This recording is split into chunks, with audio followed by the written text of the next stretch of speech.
Big TV భక్తి సమాచారం WhatsApp ఛానల్లో జాయిన్ అవ్వండి. అన్ని విశేషాలు ఎప్పటికప్పుడు తెలుసుకోండి. ప్రేక్షకులందరికీ నమస్కారం అండి.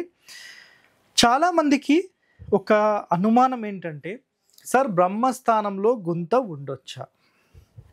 నాగవృష్ట భూమి అనే ఒక అంశం మీరు తీసుకున్నప్పుడు ఉత్తరం ఎత్తు దక్షిణం ఎత్తుండి మధ్యలో తూర్పు పడమర పొడవున్న స్థలంలో సమానంగా డౌన్ అయిపోతుంది.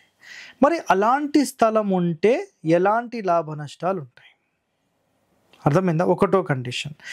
రెండవ కండిషన్, ఏపీ తెలంగాణలో ఈరోజు వరకు ఎంతోమంది చెప్పిన మాట విని నష్టపోయిన మీరందరికీ ఈ వీడియో ఒక సమాధానం చెప్తుంది. గుర్తుపెట్టుకోండి. నాగవృష్ట భూమి అంటే తూర్పు పడమర ఉత్తర దక్షిణాలు ఏదైనా సరే పొడవుగా ఉన్న స్థలం ఉంటుంది కదా. ఎగ్జాంపుల్ తూర్పు పడమర తీసుకుందాం. ఈ పొడవాటి స్థలంలో మధ్యలో అంటే ఉత్తరం కొంచెం ఎత్తుగా ఉంటుంది, దక్షిణం వైపు ఎత్తుగా ఉంటుంది, ఓకేనా? మధ్యలో కొంచెం డౌన్ ఉంటుంది. అలాంటి స్థలంలో మీరు నివసిస్తే సర్వము కోల్పోతారు, సర్వము నశించిపోతుంది అనేది శాస్త్రం చెప్పిన పాయింట్. మరి ఏపీ తెలంగాణలో ఇలాంటివి ఎవరు చేశారు సార్ అని మాట్లాడతారు కదా. ఇప్పుడు చెప్తాను సమాధానం. ఉత్తరం పల్లంగానే ఉందనుకుందాం. ఇల్లు అనేది మీరు బ్రహ్మస్థానంలో కట్టారు, లేదంటే కొంచెం నైరుతికి జరిపి కట్టారు. దాని తర్వాత చాలామంది చేసిన మేజర్ మిస్టేక్ ఏంటంటే, ఇంటికి సంబంధించిన పడమర భాగంలో, నైరుతి భాగంలో, దక్షిణ భాగంలో ఇంటి కంటే ఎత్తు పెట్టడం వల్ల ఇల్లు అనేది మునిగిపోయి సర్వాన్ని కోల్పోయి రోడ్డు మీదకి వచ్చిన పరిస్థితి వాళ్ళు కొన్ని వందల మంది ఉన్నారు. ఈ వివరాలు ఎంతమందికి తెలుసు? ఎంతమంది అధ్యయనం చేశారు దీని మీద? గుర్తుపెట్టుకోండి వర్డ్. ఇంటి మొత్తంలో, స్థలం మొత్తంలో ఇల్లు మాత్రమే అన్నిటికంటే ఎత్తుండాలి. మొత్తం స్థలం అన్నిటికంటే డౌనే ఉండాలి. ఆ డౌన్లో నైరుతి ఎత్తు, నెక్స్ట్ ఆగ్నేయం, నెక్స్ట్ వాయువ్యం, నెక్స్ట్ ఈశాన్యం. ఇంటికంటే అన్ని డౌనే ఉంటాయి. ఆ డౌన్లో ఈ సిరీస్ ప్రకారంగా మీరు సెట్ చేసుకోవాలి. అర్థమైందా? ఇది కాన్సెప్ట్ అండి. ఒరిజినల్ సిద్ధాంతం చదవకుండా సొంత ప్రయోజనాల కోసము, లేదంటే సొంతంగా మేము పరిశోధన చేశామని చెప్పే వారి మాటలన్నీ విని మీరు సర్వము కోల్పోతున్నారు. ఎవరండి వాళ్ళకి చెప్పింది? మహర్షులు కొన్ని వందల వేల సంవత్సరాలు అధ్యయనం చేసిన ఎన్నో శాస్త్రాలు మనకు అందించారు.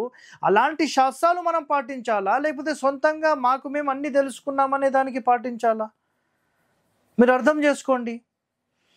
ఎన్నో గ్రంథాలు ఉన్నాయండి. మీకు స్థాపత్య వేదం ఒకసారి చదవండి, ఆగమ శాస్త్రాలు చదవండి. అసలు ఒక మందిరం ఎలా నిర్మించాలి, ఒక బిల్డింగ్ ఆర్కిటెక్చర్ ఏంటి, ఒక టెంపుల్ ఆర్కిటెక్చర్ ఏంటి, ప్రపంచ దేశాల్లో ఎలాంటి ఆర్కిటెక్చర్ ఫాలో అవుతున్నారు, దానికి మన భారతదేశానికి సంబంధించిన మయాన్ మహర్షి చెప్పబడిన కండిషన్స్లో ఎలా దానికి లింక్ చేశారు అబ్జర్వ్ చేయండి ఒకసారి. ఎన్నో నియమాల ప్రకారం ఒక ఇంటి నిర్మాణం చేయాలి. మరి అలాంటి నియమాలన్నీ పాటించకుండా సొంతంగా ఏదో ఒక ప్లాన్ గీసేసి ఒక 5,000 10,000 తీసుకుంటే ఎలా? మీకు అర్థమైందా నా పాయింట్? అర్థం చేసుకోండి. ఇక్కడ చూడండి, ఇంకా నెక్స్ట్ డెప్త్లోకి వెళ్దాం.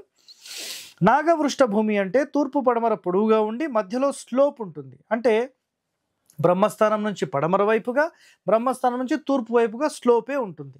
నెక్స్ట్, స్థలం ఎత్తు కంటే మధ్యలో పల్లం 100% ఉండకూడదు. మధ్యస్థానం మొత్తం స్థలం ఎత్తు కంటే స్లోప్ ఉంటే దానివల్ల జరిగే అనర్థాలు చాలా ఎక్కువ. ధనం నశించడం, శత్రు వృద్ధి అవ్వడము, కలహాలు, భార్యాపుత్రులకు అరిష్టము, డెవలప్మెంట్ జీరో అయిపోతుంది.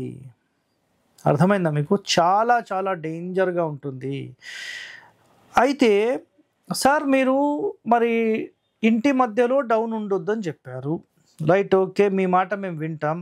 మరి మండువా ఇండ్లకు డౌన్ ఉంటుంది కదా. ఈ పిచ్చి ప్రశ్నలు వేస్తారని నాకు కూడా తెలుసు కదా. గుర్తుపెట్టుకోండి ఇక్కడ వర్డ్. ఒక మండువా ఇల్లు కట్టేటప్పుడు సెంటర్ ఆఫ్ ద బ్రహ్మస్థాన ఏరియా మొత్తం ఓపెన్ టు స్కై చేస్తున్నాం. అలా ఓపెన్ టు స్కై చేసిన టైంలో మాత్రమే ఆ బ్రహ్మస్థానం డౌన్ చేయడానికి అర్హత ఉంటుంది. ఇది ఒకటో కండిషన్. ఇప్పుడు రెండో కండిషన్ మాట్లాడతాం. ముందుగా స్థలంలో మనం ఇల్లు ఎక్కడ కడుతుంటామో దానికి అధిష్టానాన్ని ముందు ఏర్పాటు చేయాలి. అంటే అధిష్టానం అంటే గ్రౌండ్ కంటే ఎత్తులో మొత్తం ఒక స్లాబ్ వర్స్ వేసేస్తాం. ఆ లెవెల్ కంటే మించి ఇల్లు కడతాం. ఆ లెవెల్కే ఇంటి లోపల గుంతను మెయింటైన్ చేస్తాం. అది చాలా డెప్త్ తెలిసిన వ్యక్తులు మాత్రమే సెట్ చేయగలుగుతారు.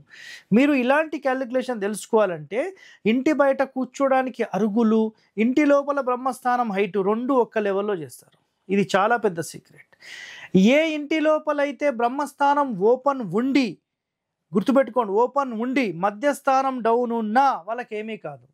బట్ ఏ క్షణమైతే ఆ డౌన్ ఉన్నప్పుడు పైన బ్రహ్మస్థానం మూసేశారో ఆ ఇల్లు జీరో కొట్టేసేసి ఇక్కడ చెప్పిన నష్టాలు, ధననాశనం, శత్రువృద్ధి, నెక్స్ట్ బ్రహ్మస్థాన అరిష్టము, కలహాలు, భార్యాపుత్రులకు అరిష్టము, డెవలప్మెంట్ మొత్తం జీరో అయిపోతుంది. ఇవన్నీ నష్టాలు జరుగుతాయి.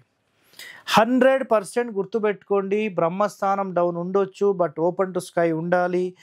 అయితే బిల్డింగ్లు కడతాం కదా మనం, పెద్ద పెద్ద బిల్డింగ్స్, అలాంటి బిల్డింగ్స్లో చుట్టూ ఇల్లు కడతాం, సెంటర్ కింది నుంచి పై వరకు ఓపెన్ చేస్తాం, పైన బ్రహ్మస్థానం పెడతాం, అది కూడా సూపర్. కానీ గుంత ఇక్కడ చేయట్లేదు. అయితే కొంతమంది వాళ్ళు ఏమంటారంటే ఇంటి మొత్తానికి గ్రౌండ్ ఫ్లోర్కి గుంత లేదు కాబట్టి ఓకే, ఫస్ట్ ఫ్లోర్కి గుంత అవుతుంది కదా, కడుపు చీల్చుకుపోయింది కదా అని మాట్లాడతారు. అది రాంగ్ అండి.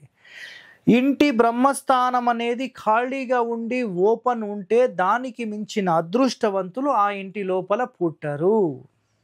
గుర్తుపెట్టుకోండి, చాలా అద్భుతమైన వాస్తు నియమాలు ఉన్నాయి. అవన్నీ నిజంగా అధ్యయనం చేస్తే మీరు ఒక టాప్ మోస్ట్ రేంజ్లో వెళ్ళే వాళ్ళు ఉంటారు. అదొకటి గుర్తుపెట్టుకోండి. సో నెక్స్ట్ ఇక్కడ గుర్తుపెట్టుకోండి, బ్రహ్మస్థానం అన్నిటికంటే ఎత్తుంటే, అంటే టోటల్ టాప్కి వెళ్ళిపోయారు, హైట్ ఉందనుకోండి, అప్పుడు ఏమవుతుందంటే కూర్మ వృష్ట భూమి వల్ల, అంటే ఆ ఇంటి మధ్యస్థానం ఎత్తుగా ఉండడం వల్ల మంచి రేంజ్ వెళ్ళిపోతుంది అనమాట. గుర్తుపెట్టేసుకోండి ఆ మాట.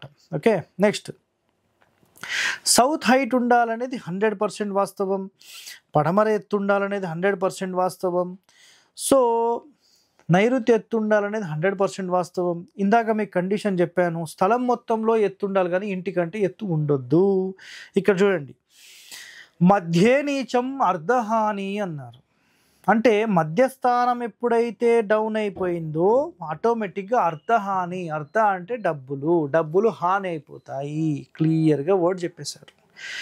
బట్ దీనికి కండిషన్ ఏం చెప్పాము, సెంటర్ ఓపెన్ టు స్కై ఉంటే ఎలాంటి ఇబ్బంది లేదు. బ్రహ్మస్థానం ఓపెన్ ఉన్న ఇండ్లల్లో మీరు ఎప్పటికీ కూడా మాకు ఏమీ లేదు, మేము జీరోకి అయిపోయాం, మేము రోడ్ మీద పడ్డాము అన్న వాళ్ళు ఉండరు. బట్ ఏదో ఒక వాస్తు దోషం గెలుక్కొని వాళ్ళకు వాళ్ళు చేసుకొని దాన్ని నష్టపరుచుకుంటున్నారు కానీ లేకపోతే ఒక టాప్ మోస్ట్ రేంజ్లో వాళ్ళు ఉంటారండి. గుర్తుపెట్టుకోండి మాట, అర్థమైందా? ఇల్లు శాస్త్రపరంగా కట్టాలి, ఇల్లు ఎప్పుడు మొదలు పెట్టడం, ఇవన్నీ కండిషన్స్ ఉంటాయి. అవన్నీ నిజంగా మీరు ఫాలో అవ్వగలిగితే దానికి మించిన ఇల్లే లేదండి. అర్థమైందా? ఒక అద్భుతమైన ఇంటి నిర్మాణం మీరు చేసుకోండి, ఎలాంటి వాస్తు దోషాలు లేకుండా. ఎంత సాధ్యమైతే అంత సాధ్యమైనంత వరకు వాస్తు దోషాలను తగ్గించే దిశలో వెళ్ళి మీరు మంచి అభివృద్ధిలో ఉండాలని కోరుతూ సెలవు తీసుకుంటున్నాను. మీ హరివాస్తు హరి. థ్యాంక్ యూ అండి. For more videos like this, subscribe Big TV channel.